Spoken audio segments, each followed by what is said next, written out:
आयोजित इस 5 दिवसीय शिविर के महुआ पाटन के इस कार्यक्रम का शुभारंभ हो रहा है।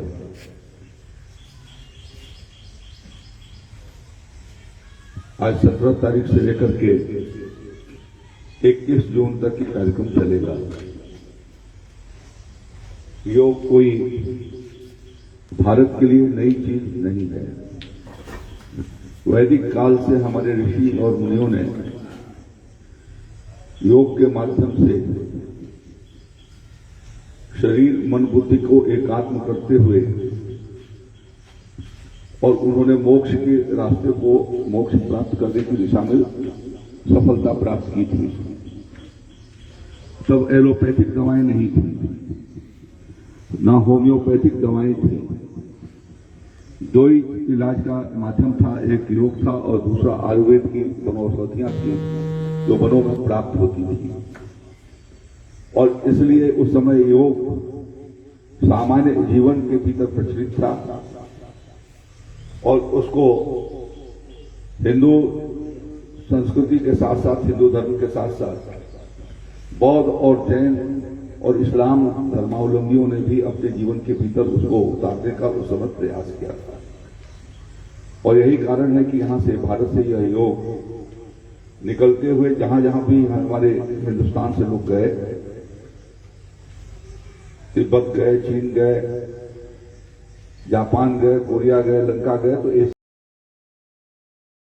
एशियाई देशों के भीतर यह योग बहुत ही महत्व रखता रहा और उसका विस्तार होता गया। धीरे धीरे जो है वो योग का प्रभाव घटा है और घटने के कारण जो है आम व्यक्ति के मन में अशांति पैदा होती है।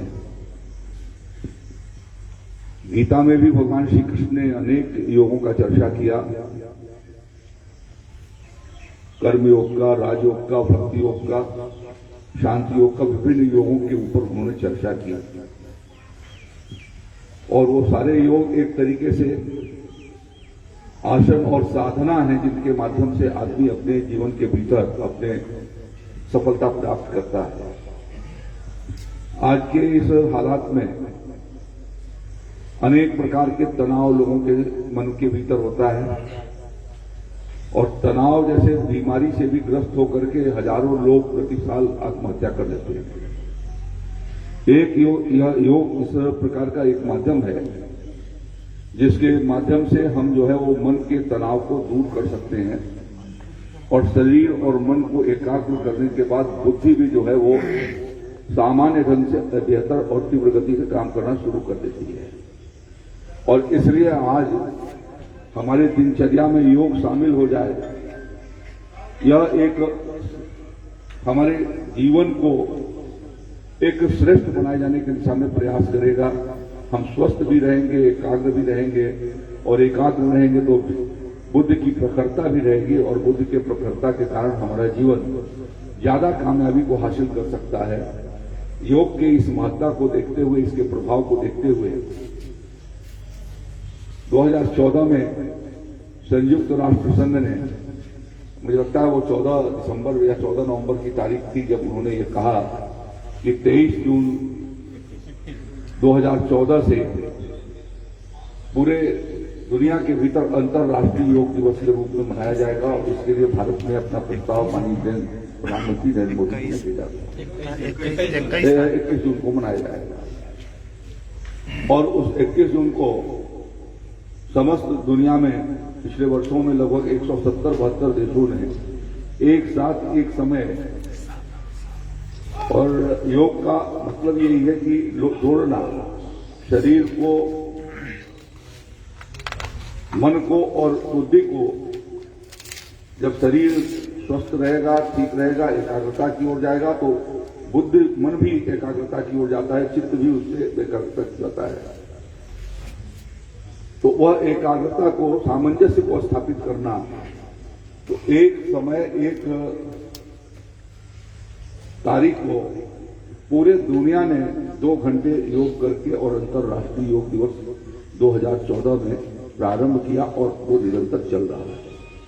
वह 21 जून हमारे बीच में अभी आने वाला है और उसकी तैयारियां शुरू हो गई हैं। उसी क्रम में भारतीय जनता पार्टी ने हर विधानसभा क्षेत्र के भीतर एक योग शिविर का आयोजन किया कि 5 दिन तक हम उसको चलाएंगे। श्री अर्जुन राव जी पातंजलि योग पीठ से प्रशिक्षित होकर के और अनेक वर्षों से इस कार्यक्रम को कर रहे हैं। 10 वर्ष देवरिया के भीतर उन्होंने किया था, जिसमें सहकारिता के उस कोऑपरेटिव बैंक के हॉल के भीतर में गया था। कल अचानक मैं आया देवरिया, तो रात में मुझे जानकारी दिया गया, मुझे लगता है विनय राव जी मुझसे मिले थे और विनय राव जी ने कहा कि महुआ पाटन में एक सुबह कार्यक्रम आयोजित है और क्योंकि ये मेरा विधानसभा क्षेत्र है और मैं देवरिया में था, तो मैंने कहा कि मैं आता हूं और आपके बीच में उपस्थित हूं। मैं ज्यादा कुछ न कहते हुए, यह जैसा शास्त्रों में कहा गया है कि योग कर्मसु कौशलम, कि योग जो है वो कर्म में कुशलता प्राप्त कराता है। और कुछ लोग बैठे हुए कहेंगे कि हम कहां से पकड़ा गए नहीं हम।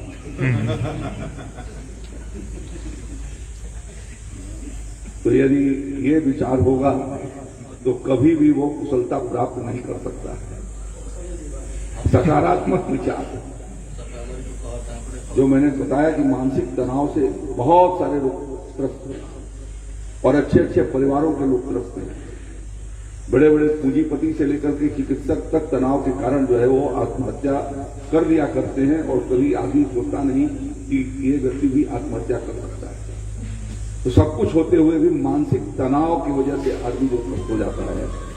इसलिए जरूरी है कि हम जो है अपने शरीर को, मन को, बुद्धि को और चित्त को एकाग्र करें और योग उसी एकाग्रता की दिशा में व्यक्ति को पहुंचाता है। और योग का मतलब संयम, योग का मतलब अभ्यास। हमें निरंतर उस अभ्यास को किया जाना।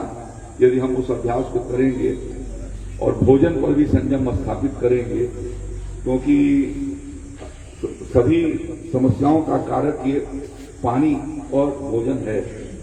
यदि हमें शुद्ध जल नहीं मिलेगा और शुद्ध भोजन नहीं बनेगा तो हमारा शरीर भी शुद्ध और स्वस्थ नहीं हो सकता है। यदि शरीर को स्वस्थ रखना है तो हमको स्वस्थ भोजन करना है और उसको संतुलित आहार, जब प्राइमरी स्कूल होता है उसी में पढ़ाया जाता है कि संतुलित आहार कैसे करें। लेकिन कई लोगों ने तो उसकी सीमाओं को भी लांघ दिया है। 3-3, 4-4 आदमी के बराबर भोजन करेंगे तो कहां से स्वस्थ रहेंगे। ये बीमारी बढ़ी है, जो डायबिटीज बढ़ी है या रक्तचाप बढ़ रहा है, उसके पीछे एक ये भी कारण है कि हमने अपने भोजन को अनियंत्रित कर दिया है।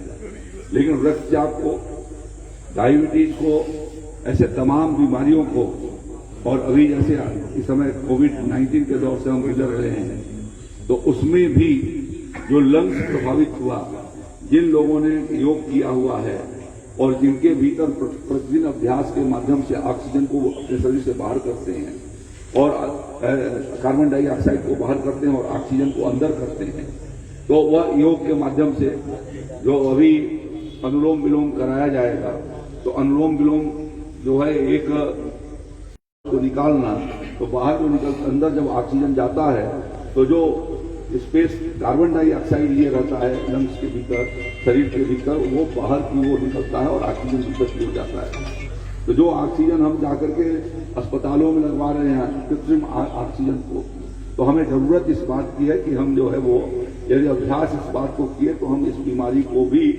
रोक सकते हैं और इसलिए हमको निरंतर उसका अभ्यास करना चाहिए। और ऑक्सीजन को इनहेल करने का, जब इनहेल होगा तो स्वाभाविक रूप से शरीर जो है स्वस्थ होगा। ऑक्सीजन प्राकृतिक रूप से निकलने के लिए हमारे वृक्ष जो है बहुत योगदान करते हैं। तो आज मैं योग के साथ साथ यह भी कहना चाहूंगा कि हमें अपने इस क्षेत्र को हरा भरा बनाए जाने की दृष्टि से एक बेहतर प्रयास हम लोगों को करना चाहिए। विगत वर्षों में कई बार यही नारायणपुर में काफी हम लोगों ने नीम के और पीपल के आदि के तमाम पेड़ लिए, लेकिन दिखाई नहीं देते किसान भाइयों को लिए। और उस समय इको कंपनी ने इस बात को भी कहा कि यदि निवोला निकलता है तो हम उसको खरीद करके ले जाएंगे और जो यूरिया में नीम कोटेड करते हैं उसके भीतर डालेंगे। लेकिन मैं जब देखता हूं तो हजारों नीम पेड़ दिए जाने के बावजूद भी वो नीम के पेड़ दिखाई नहीं देते हैं। तो खाली लेना ही नहीं, उसको लेकर के लगाना। और यदि आज हमारे पास बड़े पैमाने पर वृक्षारोपण होता पहले अपने देश के भीतर 17, 18, 21% तक जो है वो वृक्ष थे, वह वृक्ष घट करके 23% थे। आपकी जानकारी सही है, शिक्षक हैं इसलिए जो बात आप कहेंगे उसको कंट्रोल नहीं कर सकता मैं। 23% तक थे और वह वृक्ष हटते चले गए और इतना तेजी से कटान हुआ कि उसकी संख्या उत्तराखंड को बन जाने के बाद उत्तर प्रदेश राज्य की 3% पर आ गई। तो हम कहां से जीवित रहेंगे? सांस है तो आस है, यह देहातों में कहावत है बहुत पहले से। तो सांस को ठीक रखे जाने के लिए जरूरी है कि हमारे पास ऑक्सीजन जो है हमको मिले और ऑक्सीजन के लिए आवश्यक है कि हम वृक्ष को लगाएं। जहां हमारे बच्चे उसका फल खाते हैं, लकड़ी का इस्तेमाल करते हैं, वहीं हमारे और हमारे आने वाली संतति को यह ऑक्सीजन जो है वो हमको फायदा पहुंचाता है। तो यहाँ जितने लोग बैठे हुए हैं सब कुछ न कुछ जागरूक लोग हैं। तो मैं तो ये आग्रह करना चाहूंगा कि ये पूरा योग का सबसे बड़ा क्रम जो है वो सांस से शुरू ही होता है। और सांस का मतलब कि योग के माध्यम से ऑक्सीजन को अपने शरीर के भीतर पहुंचाया जाना और ऑक्सीजन के माध्यम से शरीर को, मन को जो परेशानियां होती हैं, आकुलता होती है, उस आकुलता पर नियंत्रण करके और हमको अपने शरीर को स्वस्थ बनाना। करे रोग रहे निरोग, यह एक नारा है और नारा ही नहीं है, ये सच है। तो उस सच को साकार किए जाने के लिए हमको ऑक्सीजन, जब हमको प्राकृतिक ऑक्सीजन तैयार करना होगा और प्राकृतिक ऑक्सीजन को जितना ऑक्सीजन की मात्रा हमारे शरीर के भीतर अच्छी होगी उतना ही जो है हमारी रक्त वाहिनी, जो आजकल पता लगता है ना कि खून की नली रुक गई है, धमनियां जाम हो गई हैं और धमनियां जाम होने के नाते क्या होता है कि हमारे को हार्ट अटैक होता है, हमको ब्रेन स्ट्रोक होता है। तो हम थोड़े 2-4 घंटा काम करने के बाद थक जाते हैं। थकने के बाद जो है हम डिप्रेशन में चले जाते हैं।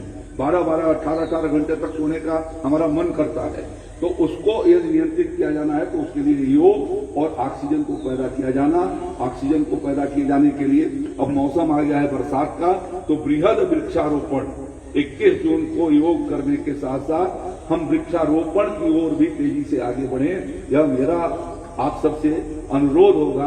आपके ऊपर एक मेरा अधिकार भी है और आपका भी मेरे ऊपर अधिकार है और इसलिए मैं कहना चाहूंगा कि हम अपने क्षेत्र को हरा भरा बनाए जाने में हम सभी मिलकर के योगदान करें और ये तय करें कि हमको वृक्ष लगाया जाना है। अभी कोविड-19 की महामारी गई नहीं है और हम निर्भीक हो गए हैं। अभी 1.5 महीना पहले कितनी आफत खड़ी थी कि हमको अस्पताल में भर्ती कराइए। कोई ऐसा दिन नहीं था कि 15-20 फोन नहीं आते थे कि मेरे को अस्पताल में भर्ती कराइए, हमको ऑक्सीजन का सिलेंडर दिलवा दीजिए, हमको ऑक्सीजन का बेड नहीं मिल रहा है। ये कैसा इंतजाम है? तो सरकार तो अपना इंतजाम करी और उसने उसको नियंत्रित करके और आज थाम लिया। लेकिन हम कितना निर्भीक हो गए हैं कि हम ये मान लिए हैं कि जो है हम जो है वो हमारे पास एक रक्षा कवच आ गया और हम उससे प्रभावित नहीं होंगे। अभी भी कोविड-19 की दुनिया में कोई दवा नहीं बनी है, यह बात हमको समझना चाहिए। और जब पड़ जाते हैं बिस्तर के ऊपर तो कितना फोन आना शुरू होता है कि हमारा ये, तो जब हजारों लोग एक साथ बीमार हो जाएंगे तो कहां से उसका इलाज संभव है? ये संभव नहीं है। और इसलिए हमको सतर्क और सावधान रहना, उसके लिए हमको मास्क को लगाए रखना, हमको दूरी बना करके लोगों से शारीरिक दूरी बना करके रखना और यही उसका एकमात्र उपाय है बीमारियों के फैलाव के। जो यहाँ पर बहुत बुजुर्ग लोग बैठे हुए हैं, आपके गांव में चंद्रभान शर्मा जी अत्यंत बुजुर्ग लोग अभी भी हैं, जीवित हैं वो। तो जब वो लोग छोटे थे उस समय हम लोग अभी पैदा नहीं हुए थे तब प्लेग आया हुआ था। और प्लेग जब आया था तो गांव में लोग जो है वो निकल करके खेतों में जाकर के रहते थे। क्यों रहते थे?